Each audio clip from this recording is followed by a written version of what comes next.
was a mystery still lost in time. They were known for practicing an ancient healing science founded in the use of powerful natural medicines derived from sacred plants. It was said that these plants were gifts received directly from the gods. Indeed, it was also said that these people had descended directly from the gods as well. Whatever their origins, some 2,000 years before Columbus discovered a new world far across the Atlantic Ocean, these explorers would set off towards the east, into the currents of the more daunting Pacific, a people in search of destiny.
And so they came, these ancient explorers, venturing from island to island across the perilous seas over a course of centuries.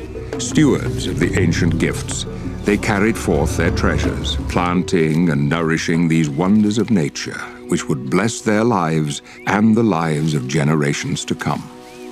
Fenua, te fenua, te rai, te rai. Ei te atua e, mai te mai te e hotu. Here, in this most perfect environment, alongside their sacred plants, these people would flourish.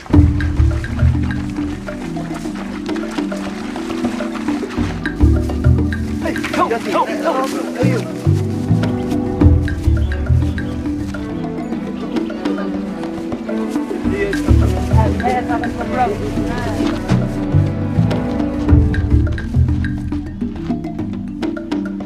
Tauai, tautul menateat. Tun, habe ben, harat imituno no erot umete tpin. Hateni, hauti.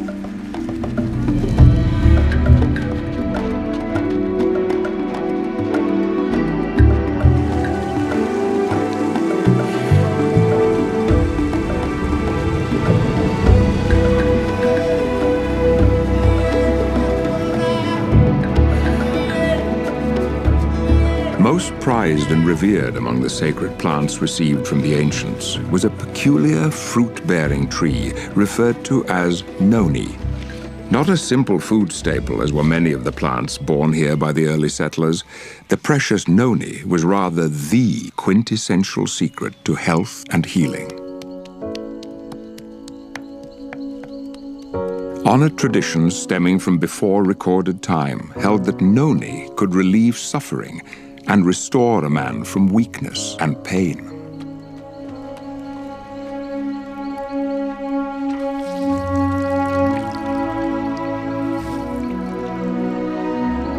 But this gift of the ancients was more than a curative to be used in times of distress.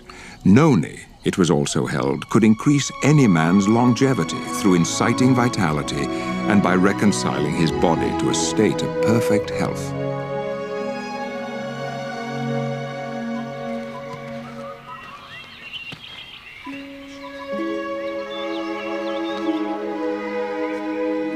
Indeed, the lives and culture of the early Polynesian people were profoundly blessed by the mystical noni. Their destinies were intricately intertwined. Together, they had been swept away to this remote island paradise from which all Polynesia would spring.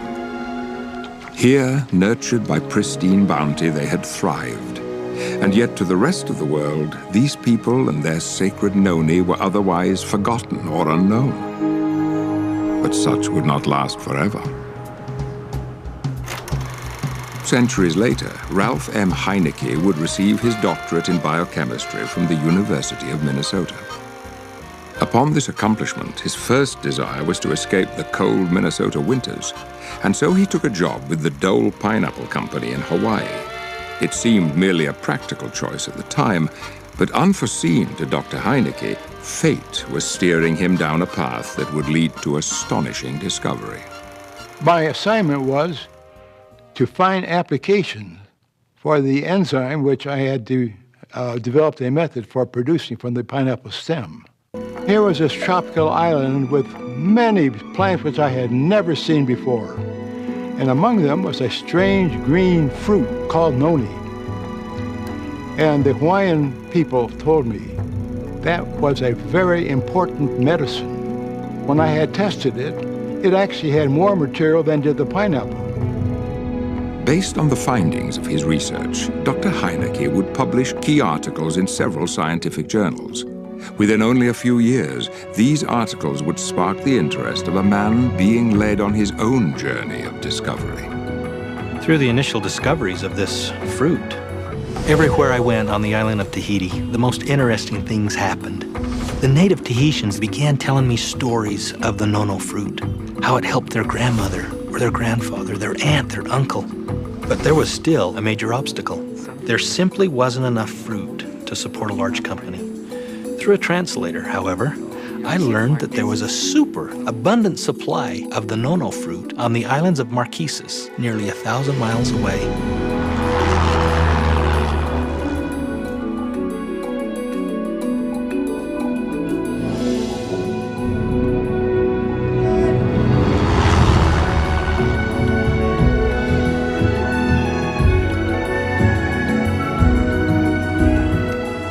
In the afternoon, we stopped at the edge of the road to rest our legs. In the sky was large, white, billowing clouds. My eyes were drawn to that sight, so I walked across the road, and there was a large ravine below.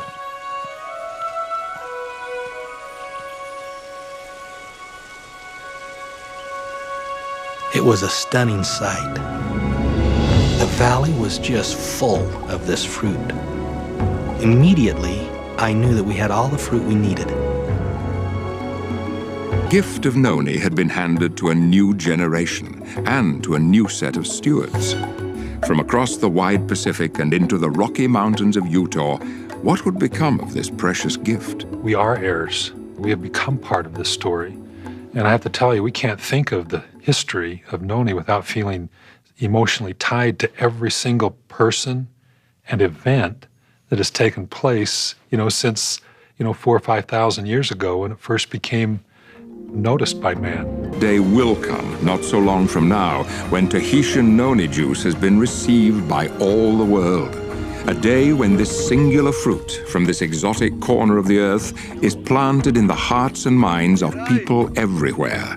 For Tahitian noni juice, a day of fulfilled destiny.